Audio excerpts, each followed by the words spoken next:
Praise the Lord. Good morning. ప్రభువైన యేసుక్రీస్తు శుభనామంలో మీ అందరికీ వందనములు. ఎలా ఉన్నారండి? అందరూ బాగున్నారా? దేవుని మహాకృపను బట్టి మీరందరూ క్షేమంగా ఉండాలని అనుదినం మీ అందరి కోసం ప్రార్థన చేస్తూ ఉన్నాను. చిన్న ప్రార్థనతో ఈరోజు దేవుని వాగ్దానాన్ని స్వతంత్రించుకుందామా?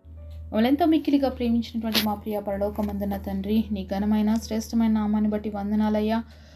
ప్రభువా, మాట్లాడే దేవుడువు, ప్రతి హృదయాన్ని దర్శించే దేవుడు తండ్రి. ఈరోజు ఎవరు ఏ పరిస్థితిలో నీ సన్నిధిలో ఉంటున్నారో ప్రతి హృదయాన్ని చూస్తున్న దేవుడిగా మా అందరితో మాట్లాడి మమ్మల్ని దర్శించమని యేసు నామములో ప్రార్థిస్తున్నాము తండ్రి. ఆమేన్. ఈరోజు దేవుని వాగ్దానము యెషయా గ్రంథము 44వ అధ్యాయం 22వ వచనం. నేను నిన్ను విమోచించి ఉన్నాను, నా యొద్దకు మల్లుకొనుము. Isaiah chapter 42 verse 22. Return unto me, for I have redeemed thee. ఈ వాక్యం వింటున్నటువంటి మీతో ఒక ప్రశ్న అండి. ఎంతమంది దేవుని వైపు మల్లుకొని ఉన్నారు, లేకపోతే ఎంతమంది సాతాను వైపు మల్లుకొని ఉన్నారు అనే విషయాన్ని ఈరోజు మనం ఆలోచించాలండి. దేవుడు ఏమంటున్నాడంటే, నేను నిన్ను విమోచించున్నాను. విమోచన అంటే ఏంటండి? విడుదల. పాపం నుంచి, శాపం నుంచి, ప్రతి బలహీనత నుంచి దేవుడు మనల్ని విడిపించాడు.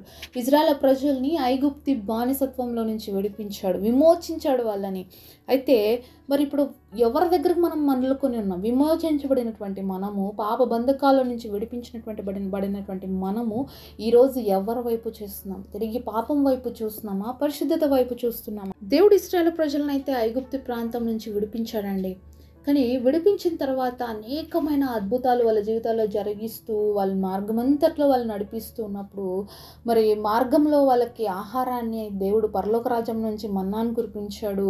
అలాగే వాళ్ళకి మాంసం తినాలనిపించినప్పుడు పూరేలను ఇచ్చాడు. ఇవన్నీ తింటూ కూడా వాళ్ళు మళ్ళీ దేవుడిని ఏమంటారు తెలుసా? అబ్బా, మాకు ఐగుప్తులో చాలా బాగుంది, ఐగుప్తులో కీరకాయలు, దోసకాయలు, బెండకాయలు ఏమేమో తిన్నాము, అవన్నీ గుర్తొస్తున్నాయి, చేపల కూరలు, ఇవన్నీ ఈ చవిచారము లేనటువంటి మన్నాను తినలేకపోతున్నాము అని అన్నారండి. ఎంత భయంకరమైనటువంటి బాధ కలిగించే విషయం కదా. ఐగుప్తులో ఉన్నప్పుడేమో, అయ్యా ప్రభువా మమ్మల్ని కాపాడు, ఈ బానిసత్వంలో మేము భరించలేకపోతున్నాము, మమ్మల్ని విడిపించయ్యా అని చెప్పి దేవుణ్ణి ప్రార్థన చేస్తే, అలాంటి గొప్ప దేవుడు వాళ్ళని విడిపించడానికి అనేకమైనటువంటి అద్భుతాలు ఐగుప్తి ప్రాంతంలో జరిగించి వాళ్ళని విడిపించి బయటకు తీసుకొని వస్తే ఇప్పుడు ఏమంటున్నారంట? తిండి కోసం అండి. దేనికోసమో కాదు, తిండి కోసం. వాళ్ళకి ఏం గుర్తొస్తున్నాయంటే, వాళ్ళు ఐగుప్తులో ఏమేమి తిన్నారో అవన్నీ గుర్తొస్తున్నాయంట వాళ్ళకి. మళ్ళీ ఈరోజు మీ జీవితాల్లో మీకు కూడా ఏం గుర్తొస్తున్నాయండి? పాపం నుంచి, పాప బంధకాల నుంచి విడిపిస్తే చాలామందికి క్రిస్మస్ వచ్చేసరికి కొన్ని గుర్తొచ్చేస్తుంటాయండి. విడిచిపెట్టిన అలవాట్లు, విడిచిపెట్టిన ఫ్రెండ్స్, విడిచిపెట్టినటువంటి సంబంధాలు అన్నీ కూడా మళ్ళీ గుర్తొస్తుంటాయి. ఎందుకు క్రిస్మస్ సీజన్లో గుర్తొస్తాయంటే, క్రిస్మస్ అందరికీ ఏమైపోయిందంటే అండి, ఇప్పుడు సెలబ్రేషన్ అయిపోయింది, ఒక పార్టీ అయిపోయింది. కానీ నిజానికి క్రిస్మస్ అనేది అర్థం లేనటువంటి స్థితిలో చాలామంది సెలబ్రేట్ చేసుకుంటున్నారండి. కానీ ఈరోజు ఎంత దౌర్భాగ్యం అంటే, విడిచిపెట్టినవన్నీ గుర్తు చేసుకుంటున్నారని చెప్తున్నాను కదండి. క్రిస్మస్ రోజు చాలామంది తాగి తందనాలు ఆడేస్తున్నారు. విడిచిపెట్టిన స్నేహితుల్ని భోజనాలకు ఆహ్వానించి వాళ్ళతో పాటు కూర్చొని తాగుతున్నారు. అలాగే విడిచిపెట్టినటువంటి పాప బంధకాలన్నీ కూడా తిరిగి మళ్ళీ అంటించుకుంటున్నారు. ఇదేనా క్రిస్మస్ అంటే? ఇదేనా దేవుడు విడిపించిన స్థితి? మరి ఐగుప్తి నుంచి తీసుకొచ్చినటువంటి ఇజ్రాయేల్ ప్రజలు దేవుడిని అలా అంటున్నప్పుడు, అయ్యో ఎందుకు వీళ్ళు ఇలా అన్నారు దేవుణ్ణి? మరి ఇంతగా వాళ్ళని మన్నా ఇచ్చి దేవుడు వాళ్ళని పోషిస్తుంటే, పరలోక రాజ్యం నుంచి వాళ్ళ కోసం కురిపిస్తూ ఉంటే అలాంటి ఆహారం బాగలేదని చెప్పేసి అంటున్నారే, తిరిగి ఐగుప్తులో ఉన్న కీరకాయలు, దోసకాయలు గుర్తు చేసుకుంటున్నారే అని మనకు అనిపిస్తుంటే, ఈరోజు దేవుడు అదే ప్రశ్న నన్ను అడుగుతున్నాడు. నేను ఈ పాప బంధకాల నుంచి విడిపించాను కదా, నువ్వు పశ్చాత్తాప పడినప్పుడు ఆ పాపాలన్నిటి నుంచి నేను విడిపించాను కదా, మళ్ళీ ఎందుకయ్యా ఈ క్రిస్మస్ వస్తే నువ్వు తాగడానికి, సిగరెట్లకి, లేకపోతే మరి జల్సాలు చేసుకోవడానికి, లేకపోతే తిరిగి విడిచిపెట్టిన పాపాలన్నీ కూడా ఎందుకు చేస్తున్నావు అని దేవుడు మనల్ని ప్రశ్నిస్తున్నాడండి. మీరు కూడా అలాంటి క్రిస్మస్ సెలబ్రేట్ చేసుకోబోతున్నారా అండి? విడిచిపెట్టినటువంటి మరి బంధకాలు మళ్ళీ కలిగించుకోవడానికి, విడిచిపెట్టినటువంటి పాపాలన్నీ మళ్ళీ కూర్చుకోవడానికి క్రిస్మస్లు చేస్తున్నారు. దయచేసి ప్లీజ్, ఇలాంటి క్రిస్మస్లు దేవుడికి ఏమాత్రం ఇష్టం లేదండి. క్రిస్మస్ క్రీస్తుని ఆరాధించుట, క్రైస్ట్ మాస్. కాబట్టి దేవుణ్ణి ఆరాధించేటువంటి స్థితి మన హృదయంలో ఉండాలనేదే ఈ క్రిస్మస్ యొక్క నిజమైనటువంటి అర్థం. అంతేకాదు, నువ్వు నేను తెలుసుకున్నాం, నువ్వు నేను విడిపించబడ్డాం పాప బంధకాల్లో నుంచి, విమోచించబడ్డాం. పాపం వైపు మళ్ళీ ఉన్నటువంటి మనల్ని దేవుడు విడిపించి యేసయ్య వైపుకి మరల్చుకున్నప్పుడు ఎంతోమంది ఈ లోకంలో నశించిపోతున్నారు, పాపం వైపు మళ్ళీ ఉన్నారు. అలాంటి వాళ్ళకి నువ్వు దేవుడు ప్రేమ చెప్తావనే ఈ సీజన్ని గుర్తు చేసుకుంటున్నాం. ఈ క్రిస్మస్ సీజన్కి రీజన్ ఎవరు తెలుసా? యేసయ్య. మరి అలాంటి యేసయ్యని పక్కన పెట్టేసి నువ్వు క్రిస్మస్ సెలబ్రేట్ చేసుకుంటే నీ జీవితంలో వచ్చే లాభం ఏం లేదండి. ఇంటికి కాదండి సున్నాలు వేసుకోవాల్సింది, మన హృదయానికి. మన హృదయాన్ని యేసుక్రీస్తు ప్రభు వారి రక్తంతో కడుక్కొని పరిశుద్ధపరచుకోవాలి. అది నిజమైన క్రిస్మస్. ఇంటికి కాదు డెకరేషన్ చేసుకోవాల్సింది, మన ఆత్మలకి డెకరేషన్ చేసుకోవాలండి. ఏం తెలుసా? ఆత్మ ఫలాలు ఉన్నాయి: ప్రేమ, దీర్ఘశాంతం, దయాలత్వం, మంచితనం, సాత్వికం. వీటితో మనల్ని మనం అలంకరించుకోవాలండి.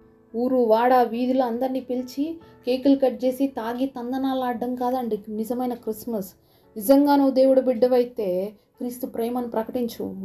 వీధిలో ఉండవాళ్ళని, చుట్టుపక్కల పిలిచి దేవుడి వాక్యాన్ని బోధించు. అది నిజమైన క్రిస్మస్. క్రిస్మస్ అంటే కొత్త బట్టలు వేసుకొని మరి అలంకరించుకోవడం కాదండి నిజమైన క్రిస్మస్. హృదయ శుద్ధిని ప్రేమించేవారుగా ప్రతిరోజు ఒక నూతనత్వమైనటువంటి జీవితాన్ని కలిగి ఉండడమే క్రిస్మస్. ఏదో ఒక మంతే కాదండి, ప్రతిరోజు మన క్రిస్మస్. ఎందుకంటే మనల్ని ప్రతిరోజు క్రీస్తుని కలిగి ఉన్నాం. మన హృదయంలో ఉన్న ఆనందం ఎప్పుడు పర్మనెంట్గానే ఉంటుంది.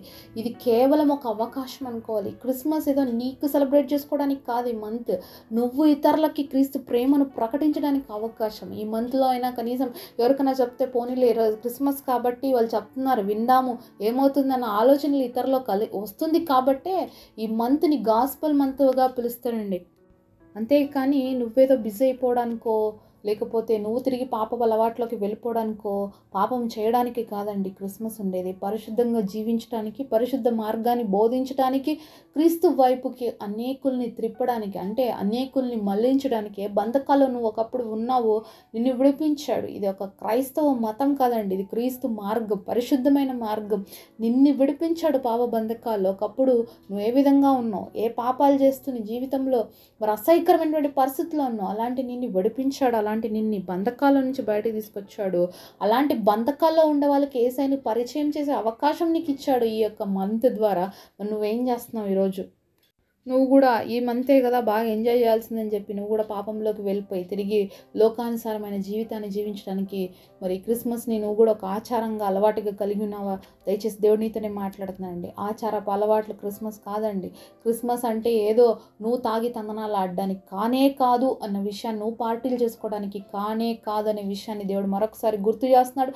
అనేక ఆత్మలు క్రీస్తు వైపుకి నడిపించు. ప్రతిసారి రిపీటెడ్ క్రిస్మస్ కాదని నువ్వు చేసుకోవాల్సింది. పోయినసారి ఎంతమంది దేవుడి దగ్గర నడిపించాను, ఈ సంవత్సరం నేను ఎంతమందికి దేవుడి గురించి ప్రకటించగలుగుతున్నాను, దేవుడి వైపుకి నడిపించగలుగుతున్నాను. ఇలాంటి ఆశతో మనం ముందుకు సాగాలి. ఇలాంటి భారం మనలో ఉండాలండి. నశించిపోతున్న ఆత్మల పట్ల మనకి భారం ఉండాలి.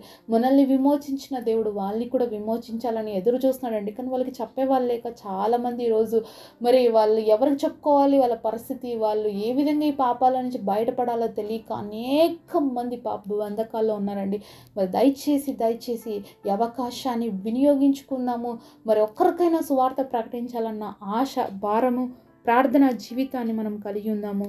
నిన్ను నన్ను విమోచించి ఉన్న దేవుడు, తన యొద్దకు మనల్ని మరల్పుకున్న దేవుడు వాళ్ళని కూడా మలుచుకోవాలని, అలాగే వాళ్ళని కూడా తన వైపుకి త్రిప్పుకోవాలని దేవుడు ఆశపడుతున్నాడు. మనందరం కూడా క్రీస్తు యొక్క స్వారూప్యంలోకి మలచబడాలని, ఆయన వచ్చినప్పుడు ఆయనలాగా మనం కూడా మార్చబడాలని దేవుడు ఇంకా తన రాకడిని ఆలస్యం చేస్తూనే ఉన్నాడు. కాబట్టి దేవుడు ఆలస్యం చేస్తున్నాడు కదా, నిర్లక్ష్యంగా ఉండక ఏ సమయంలో దేవుడు వస్తాడో తెలియదండి. ఎందుకంటే దేవుడు రెడీగా వాకిట్లోనే నిలబడి ఉన్నాడు. కాబట్టి ఎప్పుడు వస్తారో వాకిట్లో నుంచి దాటడానికి పెద్ద సమయం ఏం పట్టదు. కాబట్టి దేవుడు ఏ సమయంలో వస్తాడో మనం దానికోసం సిద్ధపాటు కలిగి ఉండాలి.